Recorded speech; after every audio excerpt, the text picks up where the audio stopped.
Bugonia follows much of the same plot as the South Korean film that inspired it, but the Emma Stone movie makes some very impactful tweaks to Save the Green Planet's specific character elements. Both films focus on a pharmaceutical CEO who is kidnapped by a disturbed man who believes the CEO is an alien. Both films are darkly comedic with a harsh view on humanity, with Bugonia's ending doing little to counteract the bleak elements of Save the Green Planet's finale.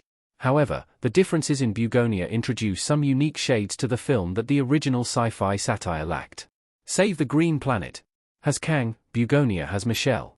One of the most immediate differences between Bugonia and the South Korean film that inspired it is the way it gender flips the pharmaceutical executive at the heart of the story. In Save the Green Planet, the supposed alien is Kang Man-sik, an older man. By contrast, Bugonia has Michelle Fuller, the CEO of Oxalith.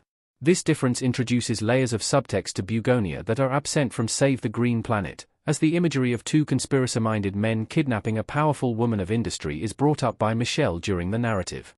Ultimately, both characters play similar roles in their overarching narrative, including in the ultimate reveal that they are indeed an alien. However, while Kang is shown to be almost vindictive in his order to destroy the Earth, Michelle seems genuinely saddened at the fate of humanity.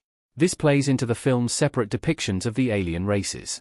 While the aliens of Save the Green Planet are more traditionally villainous and outright kill humans while picking up Kang, the aliens of Bugonia are more somber and soft-spoken, better reflecting the gravity of the situation. Teddy's backstory isn't as tragic as Byung-ji-woo's. Both Teddy and Byung-ji-woo have tragic motivations behind their hatred for the pharmaceutical executive, with both of their mothers left in a coma after being subjected to medical trials by the company. Both mothers also suffer the same fate in Bugonia and Save the Green Planet, accidentally killed by their son. However, the exact circumstances of their backstories are hinted to be different. Teddy had an absent father whom he admits he probably wouldn't recognize on sight. Byung-ji-woo's father was more present in his life, but is revealed to have been physically abusive towards his son. The film hints that Casey, the local sheriff, had molested Teddy while babysitting him in their youth, but Teddy quickly tries to ignore or push that reality aside. While Byung-ji-woo didn't have that exact trauma, his journals hint at a violent youth and the death of a girlfriend during a protest. All in all, both films depict the disturbed protagonist as a well-intentioned but dangerously unstable figure, whose personal history has shaped them into their current form. However, Save the Green Planet spends more time unlocking Byung-ji-woo's backstory than Bugonia devotes to Teddy. Bugonia replaces Suenai with Don. One of the most important characters in both films is the willing partner of Teddy and Byung-ji-woo. However, while both characters are depicted as relative innocents wrapped up in the efforts of their loved ones, the characters are ultimately very different. Suenai is Byung-ji-woo's girlfriend in Save the Green Planet, a simple-minded but loving circus performer. In Bugonia, Teddy recruits his neurodivergent cousin Don to help him deal with Michelle. Don is given more focus than Suenai, with Michelle trying to specifically reason more with Don than Teddy. This also speaks to the biggest difference between the characters, their ultimate fate. While both characters die by the end of their respective films, Suenai is not killed until the final confrontation at Kang's factory, where the executive uses a robot arm to dispatch Byung-ji-woo's partner.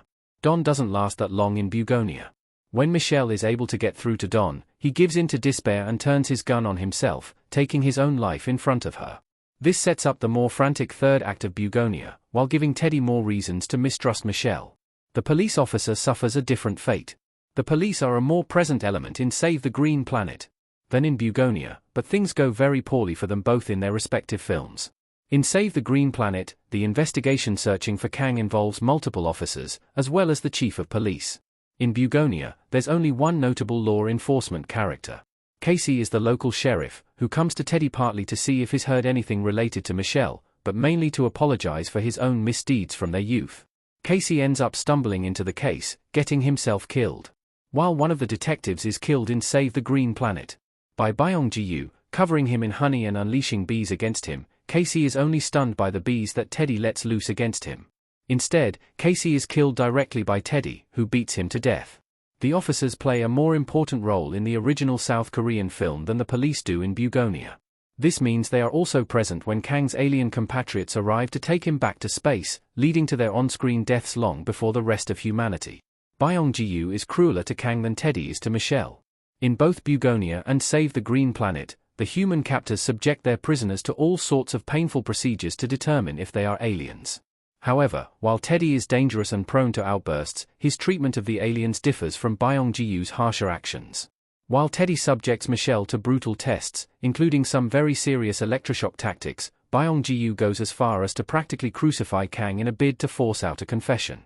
This also pays off the reveal that both Byung-Ji-Woo and Teddy have killed other aliens they've found.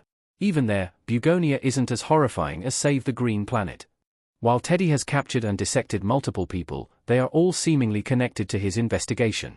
By contrast, Byung-Ji-Woo killed almost a dozen people, with many of his victims being people who personally slighted him. This makes Byung-Ji-Woo far more unsympathetic than Teddy. Byung-Ji-Woo is killed by the police instead of by a homemade bomb. Neither Teddy or Byung-Ji-Woo survive the conclusion of their respective films, both failing to expose their target as an alien before it is too late. However, the exact nature of their deaths is different, albeit both within the CEO's company. In Bugonia, Teddy attempts to be transported up to Michelle's ship, but dons a bomb vest as an insurance plan. However, the vest goes off while Teddy is waiting to be transported, killing him instantly and dismembering his body. It's a brutal but bleakly absurd ending for the character. Byung-Ji-Woo suffers a more grounded fate, befitting the more confrontational nature of Save the Green Planet's ending. Byung-Ji-Woo is shot by the police, bleeding out shortly before Kang is recovered by the aliens. It adds a dark layer of irony to the ending, as the people Byung-Ji-Woo tried to save become the cause of his death. The fate of the world is different between the movies.